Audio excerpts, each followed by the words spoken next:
AP, perfect timing. Got them baguettes up on my neck, I stay shining. It's never hot around my jewelry, chasing climbing. I went and got that new Maybach, I stayed grinding. They told me, bust out my AP, perfect timing. Got them baguettes up on my neck, I stay shining. It's never hot around my... Yeah. What's good, everybody? This is Esquire Dave. Welcome to another edition of the Savs and 4 Rant Corner. You already know what it is. First off, happy Thanksgiving, everybody. I hope everybody is having a wonderful holiday. Black Friday, I know everybody's about to, get started Christmas shopping or continue Christmas shopping, whatever the case may be. Hope everyone is safe, all your friends, family, loved ones, and everything and all that. Yeah, man, it's just, been a crazy a few weeks, but, we, trying to get, some rant corners out. Shout out to my man Dre for, putting out quite a few. He's been in the booth lately, so I've been wanting to. I've had a few things on my mind too, so I wanted to get in the booth as well. He covered Thanksgiving, the Thanksgiving games. What's going on in the NFL and talk a little bit about that. I'm not here to talk about the Thanksgiving games. I'm not here to talk about any of the upcoming, really maybe one in particular. I'm not here to talk about NBA or what's going on with the NBA Cup or like any of the situations that have been happening between certain players. Players been real spicy in the NBA lately. College basketball has been hitting this Players Era tournament. You got the Maui Invitational occurred this week as well as it's feast week, holiday hoops. It's been really good, but I'm not here to talk about any of those things. I'm not here even to talk about college football or the top 25 rankings. I'm not here to talk about the games coming up and people, some teams sealing like their playoff spots, particularly like Ole Miss or Oregon or Texas, like none of those teams. I'm not here to talk about that. I'm here to talk about what everybody's been talking about this week in sports media, and that is the man, the myth, the living legend, Shedeur Sanders. Yeah, perfect timing. Bust out my AP. Perfect timing. Yeah, I'm here to talk about him, man, because as everyone knows, he made his first official NFL start this past Sunday against the Las Vegas Raiders. He's the first Browns starting quarterback to make his first career start and win in a Browns uniform since 1995 when Eric Zaire did it. And since that point, they've had, I think the stat was 42 starting quarterbacks, and all 42 of those quarterbacks, their first game as the Cleveland Browns, they've lost. So Shedeur was able to turn that tide around, and I get, people are saying, it was against the Raiders. It was against the Raiders. Hey, look, man, it's the NFL. It's the NFL. People are playing to feed their families. People are playing, for jobs. It was an NFL game. It was an NFL regular season game in the middle of the season, and he got the dub. Point blank, period. It don't matter. Like all the starters were there. Max Crosby was the one chasing them around. So like I'm not trying to hear that, but the Browns do have the 49ers coming up this Sunday, and that will be interesting. So with this whole situation, and I'll get into Shedeur's stats in a little bit, but I just wanted to comment about how the media, you really kind of see like the kind of a little bit of manipulation around like the what the media is doing around some of the clips they show of what Shedeur said before the game and what he said after the game, and his post game conference and stuff like that. Before the game, right before kickoff, the reporter asked him where's like the message you kind of want to send prior to kickoff, and he basically said that I want to show the Cleveland Browns I'm who they were looking for, and me personally, I have no problem with that, because I mean Shedeur has said even before, like during the combine, he said, look, If you don't want to change, the culture, if you don't want to develop a winning culture, he didn't say this in exact words, but basically what he said during the combine is if you're not ready to win, if you're not ready for success, don't draft me. Don't draft me. All 32 teams passed them up for like at least 4 or 5 times, So that, I mean, look, and you see it, like he has the number one like jersey sales. I think him and like Myles Garrett on the team have the number one jersey sales on the Cleveland Browns. And we saw it even in Baltimore when he came in the game in the second half, just the crowd, like, they're playing at home and the crowd went nuts because everyone wants to see what this kid can do. There was and what you saw on Sunday is there's a reason why going into the draft that behind Cam Ward, we expected Cam Ward to go one for sure, but we expected Shedeur to be the second, no later than the third QB to come off the draft, board, whether it was going to be in the first round or the second round. We thought that was going to happen, and that it just didn't happen that way. So I'm just happy for my boy. I'm happy that he was able to get the dub. And one thing that was impressive about that win in particular, and something that I think the Browns had been used to, at least for this season, is that the Browns started the game with a 14-0 lead, and that's usually not something that happens. Yeah, I know that they started up 10 against the Ravens, but it looked a different way. There was just more explosive plays. And this is the one thing I said before about the difference between Shedeur Sanders and Dillon Gabriel. Dillon Gabriel is probably going to be an excellent backup quarterback in the league. He's a guy that doesn't, make a lot of mistakes. He tends to, at least like in college, he didn't make a lot of mistakes. He, is able to get the ball out of his hands quickly. And he did, at least in college, he did a good job of getting the ball out to his skill players.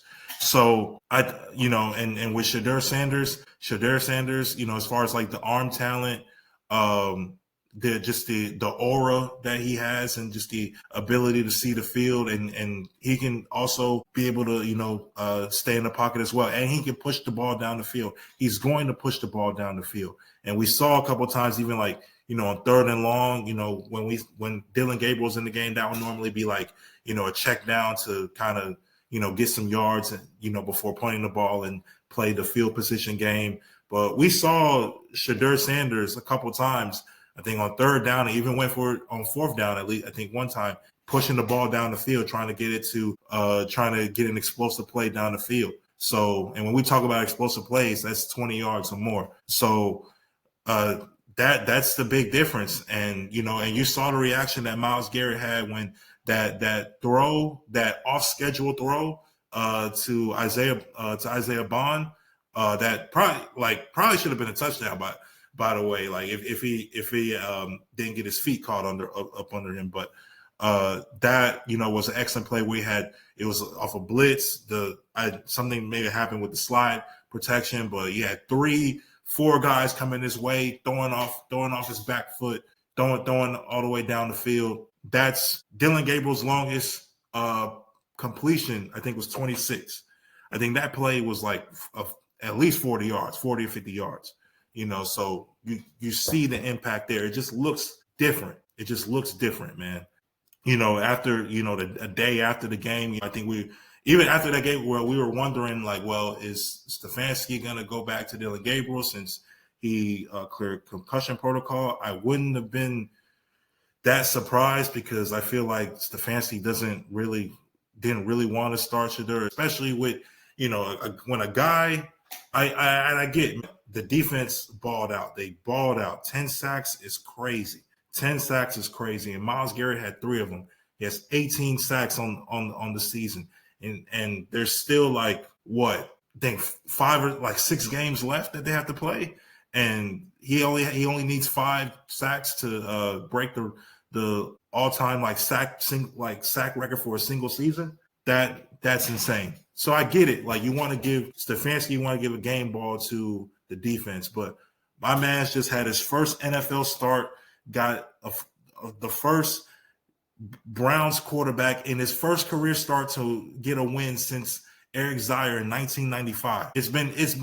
He's the 43rd quarterback. And the previous 42, whether they were making their first career start or just their first career start with the Browns, they've all lost. Dating back to 1999. All of them lost their first game. And you don't want to give a game ball to the jury. And you want to, give all this credit to, congrats to the punter for, putting them inside the 10. Congrats to Isaiah Bond for a big play. Congrats to this guy. And, good job, Shedeur. What? Are you serious? Come on, man. It's clear. You can clearly see it, man. You can clearly see it. So, but before the Raiders game, I had some, before I get to that, just as far as like a preview of, this game against the 49ers, it's going to be a tougher task for Shedeur. And I just hope that, he's still a rookie. First off, this is going to be his second, his third game, that third NFL regular season game that he's going to be playing in. The first one, they ain't heard his cadence before. They ain't practiced with him before. He's going through his second week of practice now, and he's going to be playing his second start. He's going into his second start, and it's going to be a tougher game against 49ers defense, a Robert Saleh led defense, and Robert Saleh is a defensive like mind guru type of coordinator. So it's going to be interesting to see how he performs. You can, it's not, a matter of like, may he make mistakes? He probably will make a mistake or two. He probably will. I mean, we saw it against the Raiders. He got fooled on that one play, which ended up being an interception. He's probably going to make mistakes. He's a rookie. I mean, rookies make mistakes. I mean, that's just what happens in the NFL. So I hope that there is some grace with, him, but, I just want him to, be able to take command of the offense, to be able to, make plays down the field, to show some ability to be able to put points on the board, to be able to have success in the red zone, to be able to lead drives down the field, to take care of the football, things of that nature. So to look like an NFL quarterback, to look really like the guy that can be a franchise quarterback. That's the goal, moving forward for as long as he's able to get opportunities with the Browns and in this league. But, before this past game, I wrote some bars, and you already know, dog, I flow, dog. And I got, some bars I want to, get off here. So, and again, I want to state this. I do not own the rights to this music. We do not own the rights to this music. Last time I tried to cook, the beat was kind of I wasn't aligned with the beat. So I'm hoping that this time I can be aligned with the beat. So, yeah, man, let's go ahead and get into this shit, man. Yeah, 16,000 square. 4,000 right there times the 4 right there. Yeah.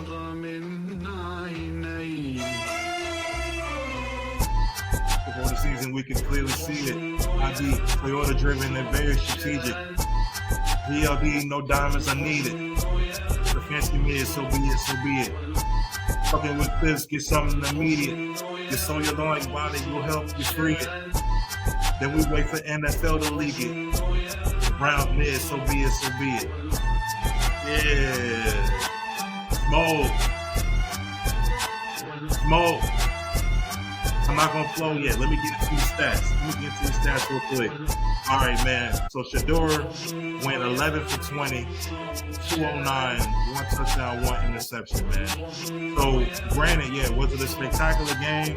Not really, but it was a game in which he was able to put, be able to lead drives on the field for points on the board. Once they got to the 1 yard line, they were, going in wildcat, or when they got to the red zone.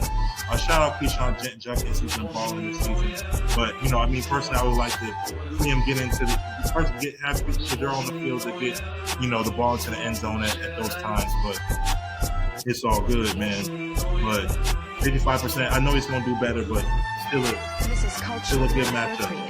Yeah, I'm about to cook now. Let's go. Yeah.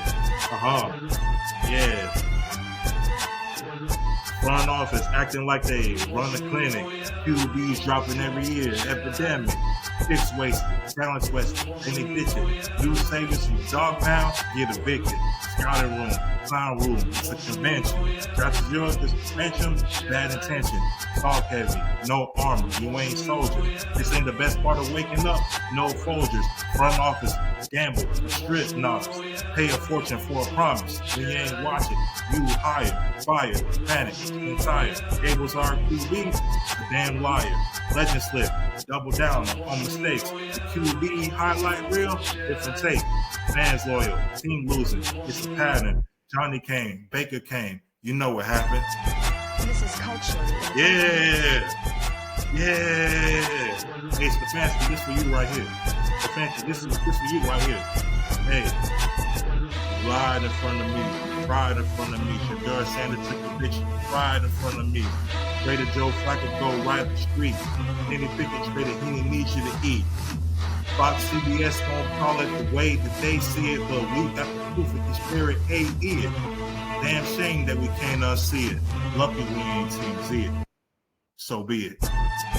This is culturally inappropriate.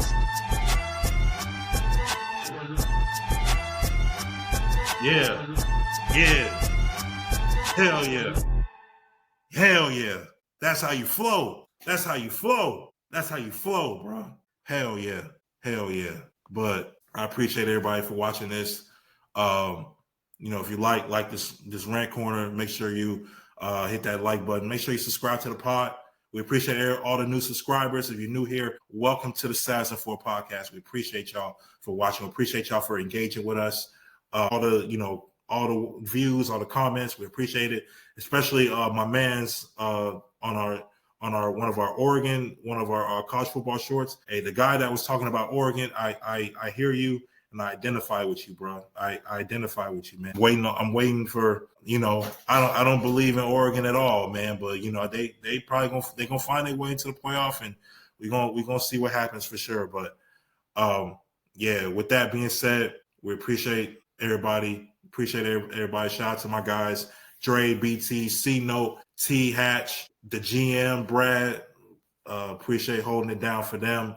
Appreciate everybody. Make sure you follow us on Instagram, X, Facebook. Stay up to date with all the content. Again, on our YouTube page. Follow us we're on all podcast streaming platforms. So make sure you stay up to date with us there and catch up on all the content that we have. More takes are on the way. This is, we got basketball, football, college basketball went all this college football is coming towards, the end of their season, over the next couple months. So yeah, man, it's a good time, it's a good time in sports, a good time of the year, for sports. So again, Esquire Dave, Sass and 4. I'll see y'all next time. Out of here.